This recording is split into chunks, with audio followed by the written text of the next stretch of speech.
क्या डिस्कस कर रहे हैं, necessary condition for steady interference pattern. अब स्टेडी इंटरफरन्स पैटर्न म्हणजे क्या, स्टेडी को दूसरा नाम है सस्टेन, तीसरा नाम है वेल डिफाइंड इंटरफरन्स पैटर्न। म्हणजे हमको इंटरफरन्स पैटर्न शार्प चाहिए, वेल डिफाइंड चाहिए, स्टेडी चाहिए, सस्टेन चाहिए, कंटिन्यूअस चाहिए। सस्टेन का मतलब कंटिन्यूअस, और स्टेडी म्हणजे बिल्कुल मालूम है क्या है, डिस्टर्ब नहीं। वेल डिफाइंड म्हणजे शार्प, पूरा क्लियर दिखने वाला, बिल्कुल रुका हुआ दिखने वाला, sharp clear well defined interference pattern चाहिए। म्हणजे वेल डिफाइंड इंटरफरन्स पैटर्न या स्टेडी इंटरफरन्स पैटर्न किसको बोलते हैं, इसके अंदर we get alternate dark and bright points और अल्टरनेट डार्क और ब्राइट बैंड्स। म्हणजे देखो यहाँ पे ये क्या है, ब्राइट पॉइंट है, ये डार्क पॉइंट है, ये ब्राइट पॉइंट है, ये डार्क पॉइंट है। म्हणजे स्टेडी इंटरफरन्स पैटर्न में आपको कलर बैंड नहीं मिलेंगे, ब्लैक एंड व्हाइट मिलेंगे। म्हणजे ब्राइट बैंड मिलेगा, फिर डार्क मिलेगा, फिर ब्राइट मिलेगा, फिर डार्क मिलेगा। ये bands, this is called as bands. Bands का मतलब पट्टे। तो this is the bright band, this is the dark band, this is the bright, this is the dark. तो जब ब्राइट और डार्क बैंड मिल रहे या ब्राइट और डार्क पॉइंट मिल रहे, तो ही उसी को भी बोला जाएगा स्टेडी इंटरफरन्स पैटर्न। उसी को बोलते सस्टेन इंटरफरन्स पैटर्न, उसी को वेल डिफाइंड इंटरफरन्स पैटर्न, उसी को शार्प इंटरफरन्स पैटर्न बोलेंगे। तो हमेशा ध्यान में रखो, स्टेडी इंटरफरन्स पैटर्न मिलना म्हणजे हमको ब्राइट और डार्क पॉइंट मिलना या ब्राइट और डार्क बैंड्स मिलना। अब ये स्टेडी इंटरफरन्स पैटर्न मिलाने के लिए, ये स्टेडी इंटरफरन्स पैटर्न ऑब्टेन करने के लिए we require the necessary condition. ये आवश्यक कंडीशन कौन सी है वो देखते हैं अपन। There are 6 necessary condition, 6 necessary condition है, 6 आवश्यक कंडीशन है। कौन सी देखते हैं, the 2 sources of light must be coherent. पहली बात तो 2 सोर्सेस होना, 2 सोर्सेस के सिवा इंटरफरन्स मिलेंगे नहीं। अरे इंटरफरन्स म्हणजे गोंधळ, that is called as superposition. मैंने बोलता एक वेव गई तो वो तो विदाउट डिस्टर्बेंस ही जाएंगे ना, लेकिन ये जब 2 वेव मिक्स होंगे, मिक्स होने के बाद में जो डिस्टर्ब पैटर्न मिलेगा, उस डिस्टर्ब पैटर्न को क्या बोला जाता है, इंटरफरन्स पैटर्न। इंटरफरन्स पैटर्न म्हणजे काय, डिस्टर्ब पैटर्न। तो डिस्टर्ब पैटर्न कब मिलेगा, जब 2 या 2 से ज्यादा वेव्स रहेंगे, मिनिमम 2 वेव्स होना। म्हणजे हमको यहाँ पे 2 सोर्सेस होना, और 2 सोर्सेस के सिवा इंटरफरन्स मिलना ही नहीं। और जो इंटरफरन्स हमको चाहिए वो स्टेडी चाहिए, वो वेल डिफाइंड चाहिए, वो सस्टेन चाहिए। म्हणजे क्या, म्हणजे इसका मतलब वेल डिफाइंड इंटरफरन्स पैटर्न या शार्प इंटरफरन्स पैटर्न या सस्टेन इंटरफरन्स पैटर्न या स्टेडी इंटरफरन्स पैटर्न मिलना म्हणजे वी गेट अल्टरनेट डार्क और ब्राइट बैंड्स मिलना या अल्टरनेट डार्क और ब्राइट पॉइंट्स मिलना। तो हमको डार्क और ब्राइट बैंड चाहिए, डार्क या ब्राइट पॉइंट चाहिए, उसके अलावा कुछ नहीं चाहिए। तो उसके लिए 6 नेसेसरी कंडीशन देख रहे हैं। पहली कंडीशन क्या है, तो 2 sources of light must be coherent. 2 sources होना और दोनों सोर्सेस कोहेरेंट होना। अभी कोहेरेंट म्हणजे क्या, डिटेल में देखते हैं अपन। Second condition, the 2 sources of light must be monochromatic. जो दोनों सोर्सेस होना लाइट के वो मोनोक्रोमेटिक होना। फिर तीसरी कंडीशन क्या है, the 2 sources of light must be equally bright. वो दोनों जो सोर्सेस है लाइट के वो इक्वली ब्राइट होना, म्हणजे उनकी ब्राइटनेस सेम होना। Fourth, the 2 sources should be narrow. वो दोनों सोर्सेस नैरो होना। Fifth condition, the 2 sources of light should be close to each other. वो दोनों सोर्सेस एकदम नजदीक होना। और 6th कंडीशन ये कि 2 सोर्सेस में से निकली हुई जो 2 वेव इंटरफेयर होंगी, 2 सोर्सेस में से निकली हुई वेव जो इंटरसेक्ट होंगी, जिनका सुपरपोजिशन होगा, वो दोनों वेव्स कैसी होना, सेम स्टेट ऑफ पोलराइजेशन में होना। यानी उनका पोलराइजेशन की स्टेट भी सेम होना। अब इसमें 6 वर्ड दिमाग में रखने का, coherent, monochromatic, equally bright, narrow, close to each other. कौन से वर्ड दिमाग में रखने का, कोहेरेंट, देन मोनोक्रोमेटिक, फिर इक्वली ब्राइट, फिर नैरो और क्लोज टू ईच अदर, और आखिर में same state of vibration, same state of polarisation. कौन से 6 वर्ड दिमाग में रखने का, coherent, then monochromatic, then equally bright, then narrow, then close to each other, and same state of polarisation. और सब में क्या लगाने का, to sources to sources to sources, आखिर में सिर्फ टू वेव्स लगाने का। यानी पहले 5 में to sources to sources to sources, अब पहले दो और दूसरे में मस्ट बी, यानी 3 में मस्ट बी लगाने का, चौथे में 5वें में शुड भी लगाने का, और 6वें में भी शुड भी लगाने का। यानी बोलने का मतलब ये पहले 3 में मस्ट भी और आखिर के 3 में शुड भी लगाने का।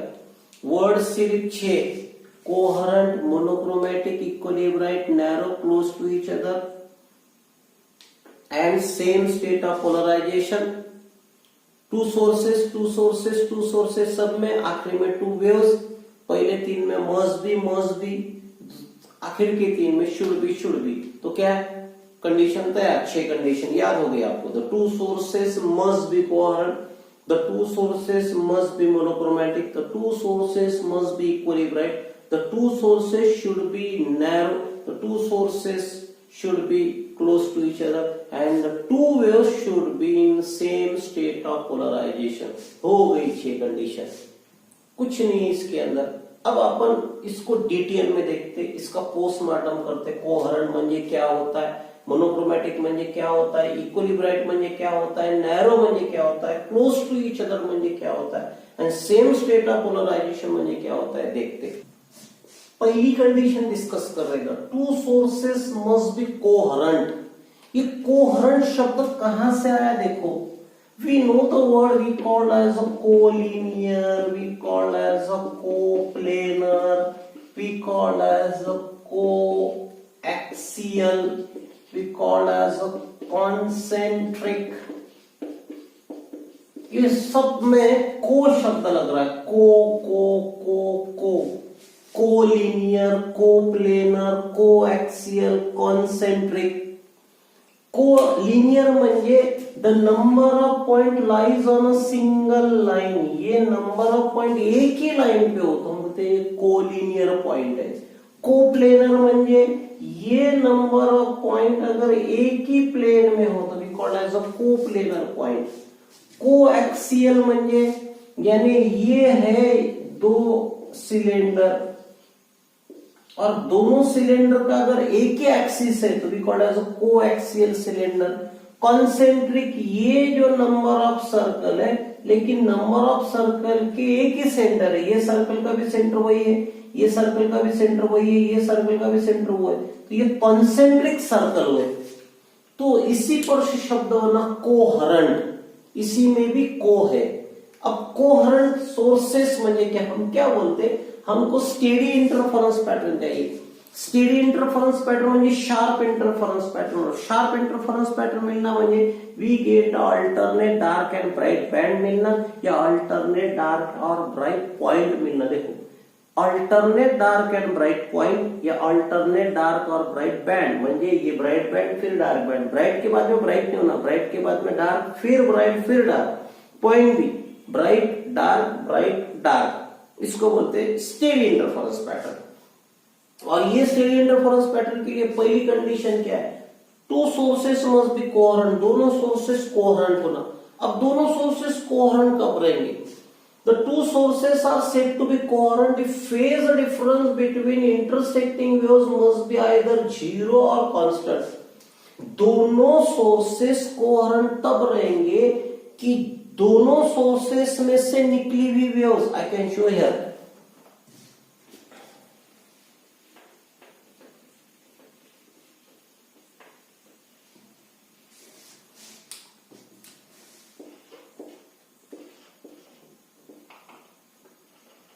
ये 2 सोर्सेस है, एक है S1 सोर्स, दूसरा S2 सोर्स।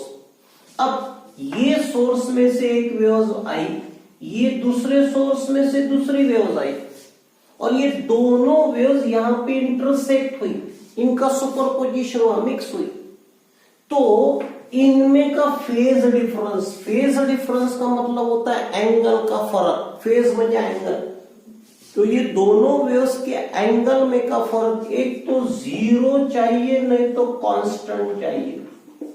क्या बोला मैंने, ये 2 सोर्सेस है। सोर्सेस म्हणजे जहां से लाइट बाहर आता उसको सोर्सेस बोलते। और लाइट किस रूप में जाता है, वेव के रूप में जाता है, यह हाइजन ने बताया। तो हम ये बोलेंगे पहला सोर्स है उसमें से एक वेव आई, दूसरा सोर्स है उसमें से दूसरी वेव आई, ये दोनों वेव मिक्स हो गई। मिक्स होने के बाद में वो मिक्स ऐसी हो गई कि उनमें का जो एंगल का डिफरेंस है, वो एंगल का डिफरेंस म्हणजे फेज डिफरेंस, एक तो जीरो आना चाहिए नहीं तो कांस्टेंट आना चाहिए। अब जीरो आना म्हणजे कैसे, देखो ये एक वेव है, ये दूसरी वेव है। अब मेरे को पता एक वेव के क्रस्ट के ऊपर दूसरे वेव का क्रस्ट आया, क्रस्ट और क्रस्ट में का एंगल क्या है, जीरो। एक वेव के ट्रफ के ऊपर दूसरे वेव का ट्रफ आया, ट्रफ और ट्रफ में का भी एंगल क्या है, जीरो। यहाँ पे भी फिर से क्रस्ट और क्रस्ट, ट्रफ और ट्रफ, क्रस्ट और क्रस्ट, म्हणजे हम ये बोलेंगे दोनों वेव कैसे इकट्ठा है, सेम फेज में, म्हणजे इनमें का एंगल क्या है, जीरो है। ओके, नहीं तो फिर ये एक वेव है, ये दूसरी वेव है। अब एक वेव के क्रस्ट के ऊपर दूसरे वेव का ट्रफ आ रहा, क्रस्ट और ट्रफ के बीच में का एंगल है 180 डिग्री। फिर दूसरे वेव के क्रस्ट के ऊपर पहले वेव का ट्रफ आ रहा, इनमें का एंगल भी 180 डिग्री, यहाँ पे भी 180, यहाँ पे भी 180, मानी यहाँ पे दो वेव्स इकट्ठा आ गई, लेकिन उनमें का एंगल का फर्क कैसा आ रहा है, constant, crust trough, crust trough, crust trough, crust trough, मानी यहाँ पे फेज डिफरेंस कांस्टेंट है, मानी उनमें का एंगल का डिफरेंस कांस्टेंट है, यहाँ पे फेज डिफरेंस जीरो है। तो ये जो दो सोर्सेस है, जहां से ये वेव इंटरसेक्ट हुई, यहां से ये वेव आई और आने के बाद में इंटरसेक्ट हुई, ये दो वेव जिस दो सोर्सेस में से आई, आने के बाद में इंटरसेक्ट हुई, इंटरसेक्ट होने के बाद में उनमें का एंगल एक तो जीरो बन रहा है या कांस्टेंट बन रहा, तब जाके ये दो सोर्सेस को S1 S2 को क्या बोलेंगे, कोहेरेंट। मैंने जो बात बताई बात समझ में, कोहेरेंट म्हणजे क्या, दो सोर्सेस S1 S2 जिसमें से वेव्स बाहर आई, वेव्स बाहर आने के बाद में इंटरफेयर हुई, इंटरफेयर होना जरूरी है, इंटरसेक्ट हुई, इंटरसेक्ट होने के बाद में उनमें का एंगल एक तो जीरो चाहिए नहीं तो कांस्टेंट चाहिए, म्हणजे उनमें का एंगल का डिफरेंस म्हणजे फेज डिफरेंस, एक तो जीरो चाहिए नहीं तो कांस्टेंट चाहिए। फेज डिफरेंस जीरो कब बोलेंगे, एक वेव के क्रस्ट के ऊपर दूसरे वेव का क्रस्ट आ रहा, एक वेव के ट्रफ के ऊपर दूसरे वेव का ट्रफ आ रहा, तो उनमें का एंगल क्या बनेगा, जीरो। म्हणजे हम ये बोलेंगे कि ये दो वेव्स मिक्स हो गई लेकिन इनमें का फेज डिफरेंस जीरो है। दूसरी केस, ये भी वेव मिक्स हो गई लेकिन एक वेव के क्रस्ट के ऊपर दूसरे वेव का ट्रफ आ रहा, दूसरे वेव के ट्रफ के ऊपर पहले वेव का क्रस्ट आ रहा, तो इनमें का क्रस्ट और ट्रफ में का एंगल का फर्क कितना रहता है, 180, 180, 180, 180, यानी ये यहाँ पे जो फेज डिफरेंस है, यहाँ पे जो एंगल का डिफरेंस है कांस्टेंट है। तो फिर ये दो वेव्स आई कहां से, एक S1 से, दूसरी कहां से, S2 से, तो फिर ये दो सोर्सेस है S1 S2, ये इनको क्या बोलेंगे, कोहेरेंट। अब ये डायरेक्ट कोहेरेंट होना थोड़ी सिंपल बात है, ये S1 S2 ये जो दो सोर्सेस है ये कोहेरेंट कब रह सकते, समझ में आया। अगर ये दो सोर्सेस भी डिराइव फ्रॉम सिंगल सोर्स, म्हणजे ये दो सोर्सेस अगर एक ही सोर्स से मिलाते आप तो ही ये दो सोर्सेस कोहेरेंट रहेंगे, नहीं तो नहीं। तो ही ये दो सोर्सेस में से जब वेव्स बाहर निकलेंगी जब वो इंटरसेक्ट होंगी, इंटरसेक्ट होने के बाद में उनमें का फेज डिफरेंस क्या रहेगा, जीरो या कांस्टेंट। अगर ये दो सोर्सेस कहां से डिराइव करेंगे, कहां से मिलाएंगे, कहां से ऑब्टेन करेंगे, एक ही सोर्स है, कैसे देखते हैं। This is nothing but one of the box here, ये क्यूब लिया हमने, हिंदी में इसको डिब्बा बोलेंगे, इंग्लिश में इसको क्यूब बोलते हैं, मराठी त्याला डब्बा म्हणून। ये क्यूब के अंदर we can consider the bulb, एक बल्ब लिया अपन ने, बल्ब म्हणजे सोर्स है जिसमें से लाइट बाहर आता है। अब ये क्यूब पूरी तरीके से पैक है, 6 डायरेक्शन में, 6 साइड से भी पैक है, तो ये तो लाइट बाहर नहीं आएंगे, चलो ठीक है, लाइट तो नहीं बाहर आएंगे। हमने क्या की, इतना इधर होल गिरा है, एक इतना इधर होल गिरा है। अब इसको बोलेंगे S1, इसको बोलेंगे S2। अब अगर अपन दो जगह अगर होल गिराते हैं तो इसमें से भी लाइट बाहर आएगा, इसमें से भी लाइट बाहर आएगा, तो इसको भी सोर्स बोलेंगे S1, इसको भी सोर्स बोलेंगे S2। अब ये दोनों सोर्सेस एक ही सोर्स से मिले, जिस लाइट इस S सोर्स अंदर के बल्ब का लाइट ये है, अंदर के बल्ब का लाइट ये है, म्हणजे ये जो दो सोर्सेस है S1 S2 we derive from single source, एक ही सोर्स से मिला है, अब इसमें से निकली हुई वेव्स, इसमें से निकली हुई वेव्स जब इंटरसेक्ट होंगी तब इनमें का फेज डिफरेंस एक तो जीरो रहेगा नहीं तो कांस्टेंट रहेगा। तो फिर ये जो दो सोर्सेस है S1 S2 इसको क्या बोला जाएगा? कोहेरेंट। तो ध्यान में रखो, कोहेरेंट सोर्सेस कब मिल सकते हैं? अगर वो दो सोर्सेस एक ही सोर्स से मिला रहे आप और दो सोर्सेस में से निकली हुई वेव जब इंटरसेक्ट होंगी, इंटरफेयर होंगी, उनमें का एंगल का फर्क, उनमें का फेज डिफरेंस एक तो जीरो चाहिए नहीं तो कांस्टेंट चाहिए, तब इस दो सोर्सेस को क्या बोला जाएगा? कोहेरेंट। 100% समझ में आया है आपको? अब आगे बढ़ते हैं, अगली कंडीशन डिस्कस करते हैं। कंडीशन डिस्कस करते हैं। पहली कंडीशन क्या बोला मैंने? The two sources must be coherent. अरे वो कोहेरेंट अगर दो सोर्सेस है तो आपको स्टेडी इंटरफेरेंस पैटर्न मिलेगा, म्हणजे आपको डार्क और ब्राइट बैंड मिलेंगे, अल्टरनेट डार्क और ब्राइट बैंड मिलेंगे या अल्टरनेट डार्क और ब्राइट पॉइंट मिलेंगे। अगर कोहेरेंट नहीं है तो डार्क और ब्राइट पॉइंट नहीं मिलेंगे, शार्प इंटरफेरेंस पैटर्न नहीं मिलेंगे। सेकंड कंडीशन की तरफ जाते हैं। तो two sources must be monochromatic. Mono म्हणजे सिंगल, जैसे अपन मोनोमियल्स बोलते, single variable called as monomials. Polynomials, more than one variable, उसको क्या बोला जाता है? पॉलिनोमियल। पॉली म्हणजे अनेक, तो मोनो म्हणजे सिंगल। तो दोनों सोर्सेस मोनोक्रोमैटिक होना, मोनोक्रोमैटिक होना म्हणजे the two sources are said to be monochromatic if the sources have same or equal wavelength and frequency। म्हणजे जो दो सोर्सेस है S1 S2, सोर्सेस म्हणजे जहां से वेव्स बाहर आ रही और वो वेव्स इंटरसेक्ट हो रही, तो ये जो दो सोर्सेस है इनकी वेवलेंथ सेम होना, म्हणजे लैम्बडा सेम होना या वेवलेंथ सेम और फ्रीक्वेंसी सेम होना।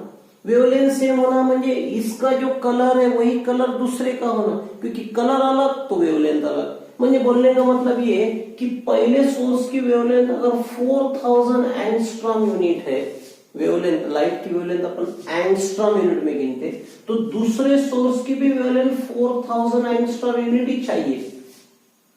अलग अलग रखो, म्हणजे इसकी 4000 और इसकी 3000 नहीं चलेगा। अगर रही तो क्या होगा?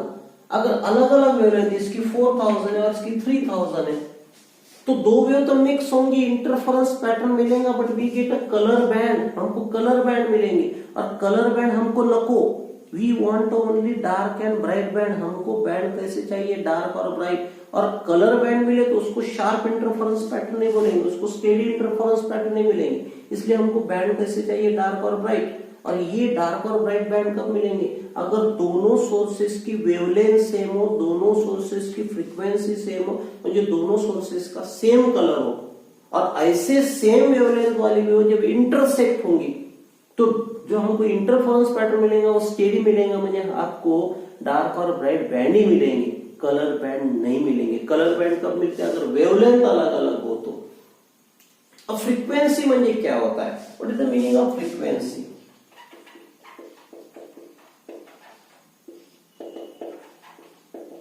number of waves emitted by source in 1 second।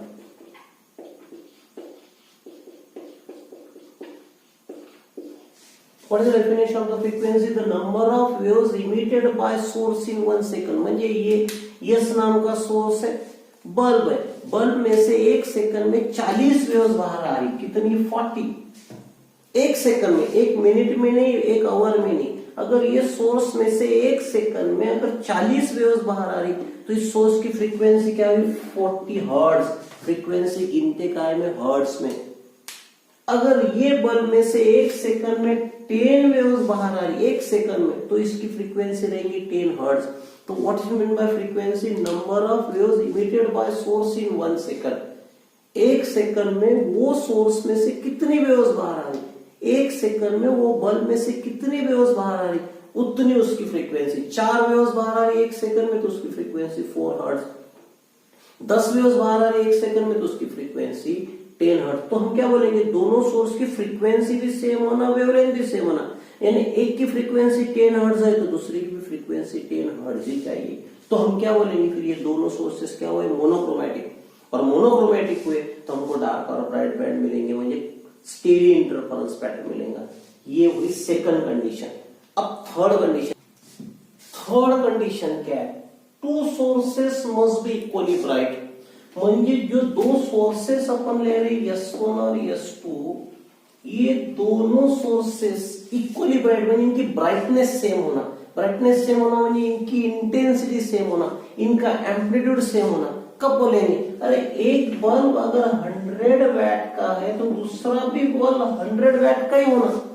एक बल्ब अगर आप 100 का ले रहे हैं, दूसरा बल्ब अगर अपन 200 वैट का ले रहे हैं, तो हम क्या बोलेंगे? दोनों सोर्स की तीव्रता अलग अलग है, इंटेंसिटी अलग अलग है, ब्राइटनेस अलग अलग है। और अगर ब्राइटनेस अलग अलग रहेंगी तो ये सोर्स में से निकली हुई हो, दूसरे सोर्स में से निकली हुई हो, जब मिक्स होगी तो आपको एक फेंट डार्क बैंड मिलेगा, एक फेंट डार्क बैंड मिलेगा, एक फेंट ब्राइट बैंड मिलेगा। अपने को ऐसा नहीं, दूसरा ब्राइट बैंड डार्क रहेगा, अपने को फेंट, एक फेंट दूसरा डार्क, एक फेंट दूसरा ब्राइट, ऐसा नहीं होना। When bright band should be clearly bright and dark band should be clearly dark. ये डार्क बैंड ये डार्क ही दिखना चाहिए, फेंट डार्क नहीं दिखना चाहिए। ब्राइट बैंड ये ब्राइट ही दिखना चाहिए, फेंट ब्राइट नहीं दिखना चाहिए। और ये कब होता है? अगर आपने दोनों बल्ब की अगर ब्राइटनेस सेम नहीं रखी, अगर दोनों बल्ब की इंटेंसिटी सेम नहीं रखी, अगर दोनों बल्ब का एम्पलीट्यूड सेम नहीं रखा, तो म्हणजे दोनों बल्ब सेम पावर होना, सेम तीव्रता वाला होना, म्हणजे इक्वली ब्राइट होना, तो शार्प इंटरफेरेंस पैटर्न मिलेगा। म्हणजे bright band should be clearly bright and dark band should be clearly dark. तो क्या नाता है इंटेंसिटी और एम्पलीट्यूड का? Intensity directly proportional to amplitude square. Intensity म्हणजे तीव्रता, एम्पलीट्यूड म्हणजे क्या? समझने लायक है। ये क्रस्ट और ये ट्रफ है। The maximum height of crest और the maximum height of trough called as amplitude. किसको बोलते हैं एम्पलीट्यूड? ये क्रस्ट की मैक्सिमम हाइट, देखो यहां से यहां तक की मैक्सिमम हाइट हुई, यहां से यहां तक मैक्सिमम हाइट नहीं हुई, यहां से यहां तक मैक्सिमम हाइट नहीं हुई, देखो यहां से यहां तक मैक्सिमम। जब वो पार्टिकल O से B पे जाएगा, जब वो पार्टिकल O से A पे जाएगा, तो हम उसका क्या बोलेंगे? मैक्सिमम डिस्प्लेसमेंट होगा, उसको बोला जाता है एम्पलीट्यूड। म्हणजे मैक्सिमम हाइट ऑफ क्रस्ट और मैक्सिमम हाइट ऑफ ट्रफ को क्या बोला जाता है? एम्पलीट्यूड। और एम्पलीट्यूड स्क्वायर ये किसको डायरेक्टली प्रोपोर्शनल है? इंटेंसिटी को। म्हणजे एम्पलीट्यूड ज्यादा तो इंटेंसिटी ज्यादा, एम्पलीट्यूड कम तो इंटेंसिटी कम। हम बोलेंगे दोनों बल्ब इक्वली ब्राइट होना म्हणजे उनकी ब्राइटनेस सेम होना, उनकी इंटेंसिटी सेम होना म्हणजे उनका एम्पलीट्यूड सेम होना। अब आगे fourth condition, the two sources should be narrow. अरे जो दो सोर्सेस ले रहे अपन S1 S2, ये नैरो होना म्हणजे उनकी विड्थ छोटी होना। उनकी विड्थ छोटी होना म्हणजे मैंने ये यहाँ पे पता है, ये छोटी विड्थ वाला अगर है S1 S2, तो उनकी विड्थ छोटी म्हणजे उसमें से कम वेव्स बाहर निकलेंगी। अगर कम वेव्स बाहर निकलेंगी तो कम वेव का इंटरसेक्शन होगा। अगर कम वेव का इंटरसेक्शन होगा तो हमको लिमिटेड डार्क और ब्राइट बैंड मिलेंगे, या लिमिटेड डार्क और ब्राइट पॉइंट मिलेंगे, जिनको गिनना, जिसको डिस्टिंग्विश करना, जिसको पहचानना सिंपल हो जाएगा। लेकिन अगर आपने विड्थ ज्यादा ली तो ज्यादा वेव्स बाहर आएंगी, ज्यादा वेव्स का इंटरसेक्शन होगा, तो बहुत सारे डार्क और ब्राइट बैंड मिलेंगे।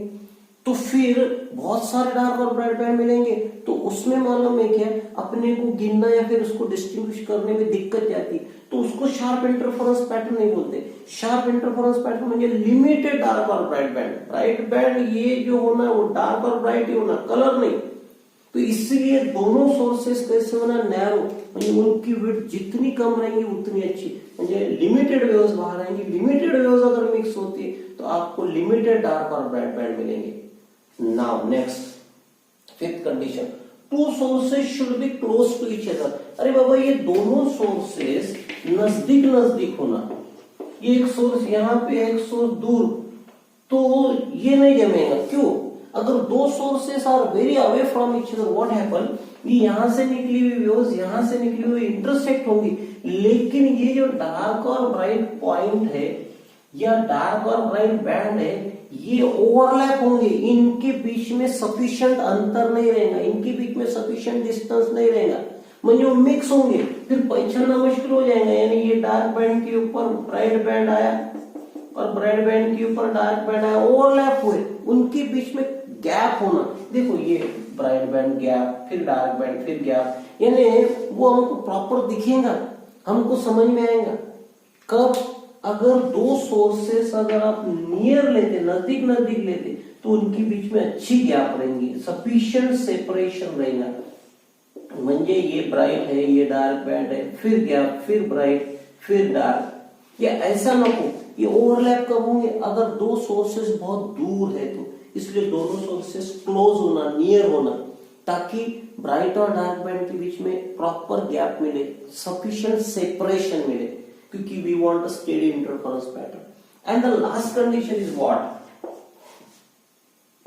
The two waves should be in same state of polarization.